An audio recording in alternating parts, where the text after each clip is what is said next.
zetu za siri ya msamaha wa dhambi, ukiletwa na Pastor Ibrahim kutoka kanisa ya Righteousness of God Ministry hapa Lare.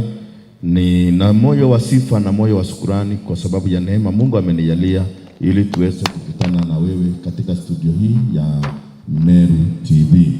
Na nataka leo tuna mambo kama 7 ya kujifundisha, na kama Mungu atatupea neema tuweze kuyamaliza katika kipindi hiki ni sawa. Tusipoyamaliza tutaendelea katika kipindi kijazo. So tunataka tuangalie kuhusu msamaha wa dhambi. Jambo la kwanza, msamaha wa dhambi. Ya pili, wokovu. Ya tatu, ukombozi. Ya 4, utakatifu. Ya 5, kuhesabiwa haki. Ya 6, kusaliwa mara ya pili. Ya 7, kufanyika mwana wa Mungu. Hayo ndio tunayangazia siku ya leo. Na tunapoangalia kuhusu msamaha wa dhambi unapatikana kupitia damu. Huwezi pata msamaha wa dhambi nje ya damu. Na wakati Yesu Kristo alipokuja ulimwenguni, watu wote waliweza kupata msamaha wa dhambi. Kwa sababu Biblia inasema katika kitabu cha Warumi ni 5 mstari wa 12, maandiko inasema, kwa hiyo kama kwa mtu mmoja dhambi iliingia ulimwenguni, na hiyo dhambi mauti, na hiyo mauti ikawafikia watu wote kwa sababu wote wamefanya dhambi. Kupitia damu, mpendo mtazamaji, tulifanyika wenye dhambi. Hebu tuweze kuangalia Biblia inasema. Biblia inasema, kwa hiyo kama kwa mtu mmoja dhambi iliingia ulimwenguni, na hiyo dhambi mauti, na hiyo mauti ikawafikia watu wote kwa sababu wote wamefanya dhambi. Kwa hivyo kupitia mtu mmoja dhambi iliingia ulimwenguni. Na tukiangalia mstari wa 19 tunaweza kuona vile Biblia inasema, kwa sababu kama kwa kuasi kwake mtu mmoja watu wengi waliingizwa katika hali ya wenye dhambi, kadhalika kwa kutii kwake mmoja watu wengi waliingizwa katika hali ya wenye haki. Maandiko inasema kwa sababu kama kwa kuasi kwake mtu mmoja watu wengi waliingizwa katika hali ya wenye dhambi. Kufanyika mwenye dhambi uliingizwa, si hata ya kwamba ulifanyika mwenye dhambi kwa sababu ya kutenda dhambi. Hapana, uliingizwa wakati Adamu alipomwasi Mungu, na alipomwasi Mungu dhambi iliweza kuingia ulimwenguni. Nataka tuweze kuangalia njina ulimwengu. Kupitia Adamu dhambi imeingia ulimwenguni. Na katika kitabu cha Yohana, Injili ya Yohana 3 mstari wa 16, maandiko inasema, kwa maana jinsi hii Mungu aliupenda ulimwengu hata akatoa mwana wake wa pekee, ili kila mtu amwaminie asipotee, bali awe na uzima wa milele. Maandiko inaeleza vizuri kwa maana jinsi hii Mungu aliupenda ulimwengu. Na tuweze kuangalia alipenda ulimwengu wa aina gani. Kupitia mtu mmoja dhambi iliingia ulimwenguni, na hiyo dhambi mauti, na hiyo mauti ikawafikia watu wote kwa sababu wote wamefanya dhambi. Kupitia Adamu dhambi iliingia, kupitia Adamu mauti ikaingia. Adamu alileta dhambi, dhambi ikaleta mauti. Na Mungu naye alipenda ulimwengu akatoa mwana wake wa pekee. Huyu mwana wa pekee naye akaleta uzima. Alileta uzima kwa mtu aliyekufa. Kwa sababu dhambi ikiwa ndani ya moyo wako wewe umekufa, ndio Yesu alikuja akaleta uzima. Kwa hivyo alipenda ulimwengu, na alipopenda ulimwengu akatoa mwana wake wa pekee. Alitoa mwana wake wa pekee kwa sababu gani? Kwa sababu ya ulimwengu. Kwa sababu ulimwengu, dhambi imeingia ulimwenguni. Dhambi ilipoingia ulimwenguni, maandiko inasema Mungu akapenda ulimwengu. Hebu tuweze kuangalia kitabu cha Yohana sura ya 1 mstari wa 29, tuone njina ulimwengu hapo. Na kesho yake alipomuona Yesu akija kwake akasema, tazama mwana-kondoo wa Mungu aichukuaye dhambi ya ulimwengu. Yohana alipomuona Yesu, baada ya Yohana kubatiza Yesu Kristo katika mto wa Yordani na akabeba dhambi zetu zote, kesho yake alipomuona alisema, tazama mwana-kondoo wa Mungu aichukuaye dhambi ya ulimwengu. So tunapozungumzia kuhusu kusamehewa, ninaposema kila mtu alisamehewa ni ukweli. Ndio Biblia inasema, tazama mwana-kondoo wa Mungu aichukue dhambi ya ulimwengu. Yesu alipokuja kama mwana-kondoo alibeba dhambi yote ya ulimwengu. Hakuna dhambi Yesu aliacha. Hakuna dhambi aliasia mwanadamu. Hakuna dhambi aliacha duniani. Alibeba dhambi yote ya wanadamu, wale wanaoamini na wasioamini, wale ambao si wa Kristo na wa Kristo, wote Yesu alibeba dhambi zao. Na Yesu alipobeba dhambi zao, tunaona maandiko inasema katika kitabu cha Waebrania Waebrania 10 mstari wa 10, maandiko inasema tumepata utakaso kwa kutolewa mwili wa Yesu Kristo mara moja tu. Katika mapenzi hayo mmepata utakaso kwa kutolewa mwili wa Yesu Kristo mara moja tu. Kwa hivyo msamaha wa dhambi tuliupata, ulimwengu ulipata msamaha wa dhambi kupitia Yesu Kristo. Bila Yesu alipokuja duniani na akakutana na Yohana Mbatizaji, na Yohana Mbatizaji akawekelea mikono juu ya Yesu Kristo, dhambi yote ya ulimwengu iliama ikaenda kwa Yesu Kristo. Na dhambi yote ya ulimwengu ilipoama ikaenda kwa Yesu Kristo, Yohana alipomwona Yesu anakuja kwake akasema, tazama mwanakondoo wa Mungu aisukuaye dhambi ya ulimwengu. Hata wewe mpendwa mtazamaji, Yesu alibeba dhambi zako, kwa sababu kupitia Adamu dhambi iliingia. Kupitia Yesu Kristo akaondoa dhambi ulimwenguni. Adamu alileta dhambi duniani, Yesu akaondoa dhambi duniani. Ndio unaona Mungu hahukumu mwanadamu kwa sababu Yesu Kristo alihukumiwa kwa sababu ya ulimwengu. Ndio unaona Mungu hahukumu ulimwengu kwa sababu alisaa hukumu ulimwengu. Tayari amesaa hukumu ulimwengu kwa sababu ya nani? Kwa sababu ya mwanadamu. Alihukumu Yesu kwa sababu ya mwanadamu. Hebu tuweze kuangalia Biblia katika kitabu sa tuangalie kitabu sa Waebrania 9 mstari wa 22, nasema, na katika Torati karibu vitu vyote husafishwa kwa damu, na pasipo mwagikaji wa damu hakuna ondoleo. Vitu vyote katika Torati husafishwa kwa damu, na pasipo mwagikaji wa damu hakuna msamaha wa dhambi. Msamaha wa dhambi tunaweza kupata msamaha wa dhambi kupitia damu. Akitazama nyumba, akiona damu anapita hiyo nyumba, anaenda kwa nyumba ambayo haina damu. Hiyo nyumba ambayo ina damu, kulipatikana watu wengi ambao wamekufa. Kila mzaliwa wa kwanza alikufa, lakini katika nyumba kila mzaliwa wa kwanza alikufa, lakini katika nyumba ya Israeli hakuna mzaliwa hata mmoja alikufa. Ni mzaliwa hata mmoja alikufa. Nini iliwaokoa? Waliokolewa na damu. Tuseme kwa mfano, katika nyumba ya Wamisri waliokolewa na damu. Tuseme kwa mfano, katika nyumba ya Wamisri hawana damu, lakini huko wana matendo mazuri, wana tabia nzuri, wana tabia mzuri kabisa, hawana matendo mazuri. Tuseme katika nyumba ya Israeli kuna mtu mwizi ndani, kuna mtu ambaye ni muuaji, kuna mtu ambaye ana tabia mzuri, ana tabia mbaya, na ako ndani ya nyumba iliyopakwa damu. Je, Mungu ataweza kuadhibu huyo mwanadamu aliye ndani ya nyumba ambayo iko na damu?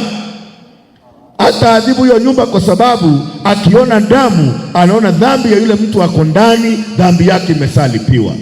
So tunapoangalia kuhusiana na vile dhambi inasamehewa, nyumba ya wana wa Israeli inawakilisha ulimwengu.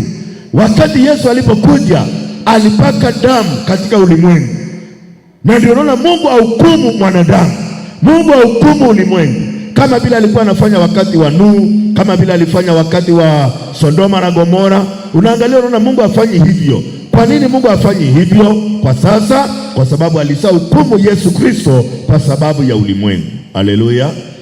Na damu ya Yesu Kristo ambayo ilimwagika msalabani iliweza kuosha dhambi ya ulimwengu.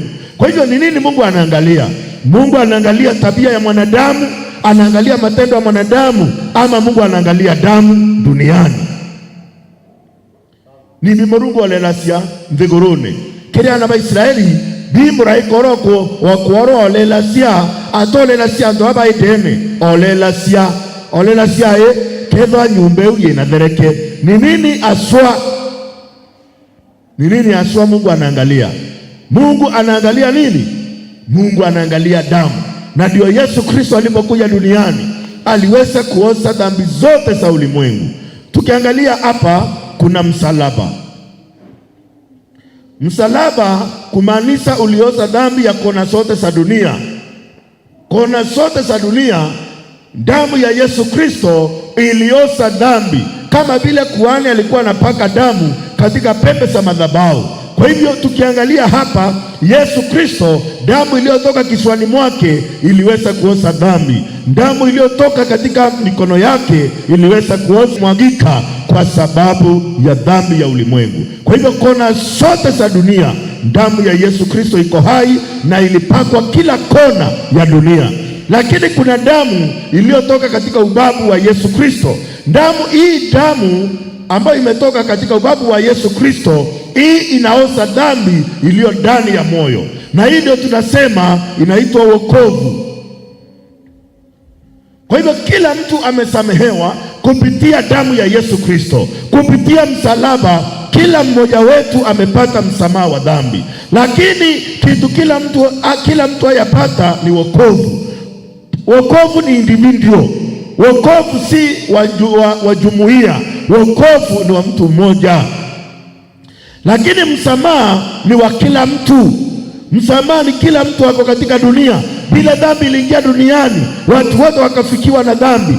Pia msamaha uliingia duniani ukafikia watu wote. Haleluya! Lakini wokovu ni tofauti. Ndio naona Yesu hapa damu yake anadungwa ubavuni, damu yake inatoka. Hii damu ikitoka inaosha dhambi iliyo ndani ya moyo wa mwanadamu.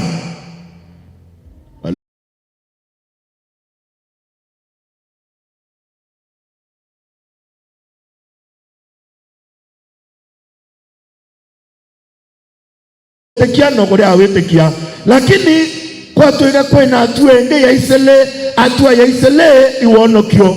Atua ya pili ni wokovu. Watu wengi wanasema wokovu imbi batena bio batena wonokyo. Katolele tuone atere wonokyo tumbabona atia tuolele kura Warumi sura ya kwanza mstari wa 16. Maandiko yanasema, kwa maana sionei haya Injili kwa sababu ni uwezo wa Mungu uleta wokovu kwa kila aminie, kwa Myahudi na kwanza na kwa Mgiriki pia.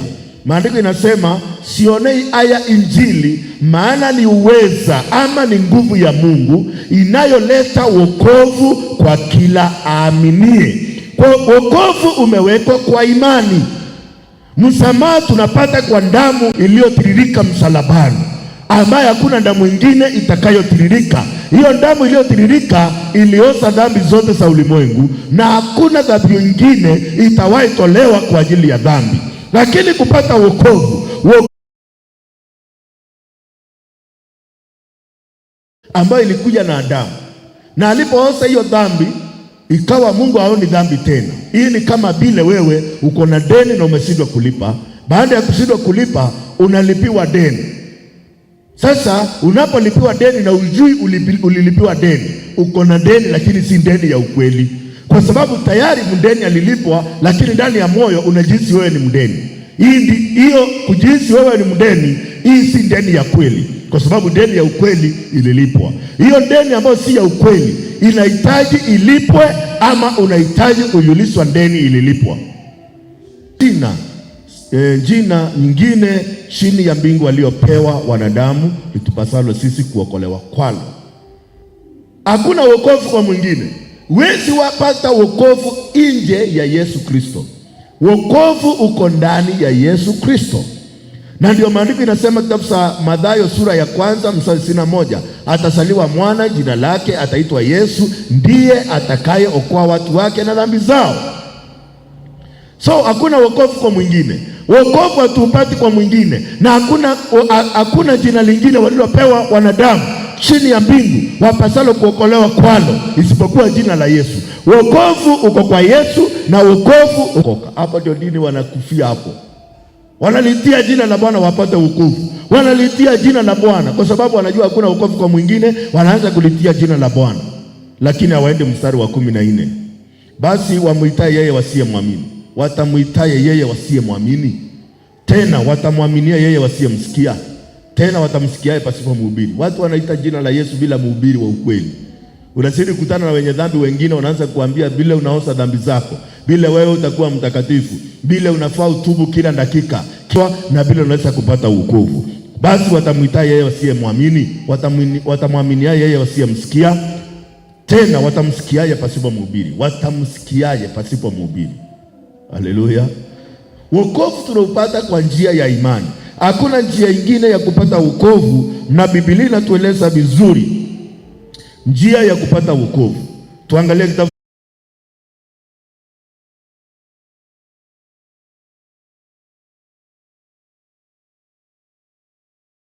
mtu awaye yote asiye akajisifu. Wokovu hatupati kwa juhudi yetu, wokovu hatupati kwa bidii yetu, wokovu tunaupata kwa neema, kwa njia ya imani. Haleluya. Na wokovu, nimekuambia msamaha wa dhambi ni kulipiwa deni, lakini haujui umelipiwa. Baada ya kujua deni limelipiwa, hiyo ndio wokovu. Juu wokovu na kuweka huru. Mtu aliye na deni na deni yake ikalipwa na ajui kama imelipwa, hata akitembea mjini ako na uoga. Kwa sababu gani? Anaenda akijifisafisa kwa sababu anaogopa mdeni wake. Lakini baada ya kujulishwa deni yako imelipwa, unaweza kutembea kwa uhuru. Kwa hivyo wokovu ni kuwekwa huru. Ndio Yesu alisema, mkifahamu kweli, kweli itawaweka huru.